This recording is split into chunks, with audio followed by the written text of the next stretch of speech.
traditionally speaking, is like women's didn't do Bhangra. Well, there were other dances of Punjab who were women specific, right?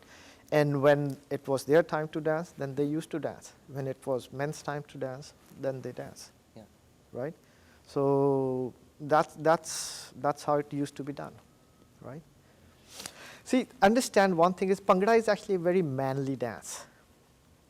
Understand, right? And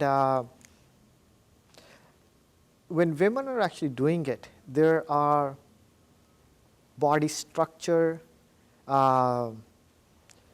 Women are usually treated like very sensuous, right? When you see a woman just being there, you have if there are like 10 people, 10 boys, men, and a woman walks in, the whole chemistry of their discussions and things change.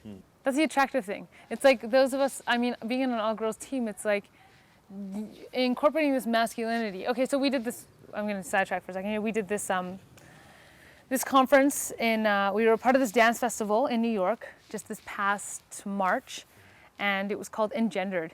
And for the first time in my life, I realized that I do transgender dance, you know? And that's so freaking cool. Like, I'm 2010, I do transgender dance. It's like, forget a guy dressing up as a girl or dancing like a girl. I'm a girl dancing like a guy. For some reason, it doesn't seem as exotic, but how cool is that? Yeah, and it was said on radio, and it was said in conferences, and it was said at the beginning of Bhangra competitions, because we always have a powwow right at the beginning. It's a meet and greet. You say hello to your fellow team members, and then someone or a couple of people will say a speech. And I recall listening to conversations, and they're like, well, you know, girls really don't naturally do this, but I guess there's some co-ed teams out there tonight. And I was like, what? What did you just say?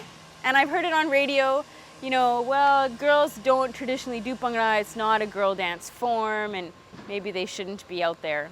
And I know the females in the community took great offense to it. The question is not of whether they should be doing it or not, or whether they are capable of doing it or not. The question is how people perceive it.